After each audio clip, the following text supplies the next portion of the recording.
Arabic alphabets, letters for kids and beginners. The basic Arabic alphabet contains 28 letters.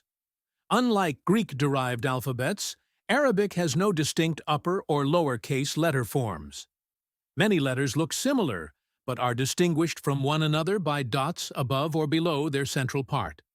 These dots are an integral part of a letter, since they distinguish between letters that represent different sounds, and they are as follows: alif, ba, ta, tha; jim, ha, kha, dal, tal, ra, za; sin, shin, swad, dwad, twa, dwa; ain, chain, fa, kaf, kaaf; lam, mim, nun, ha, waw, ya. This concludes the sequence of the Arabic letters from first to last. Hit that subscribe button if you like this video.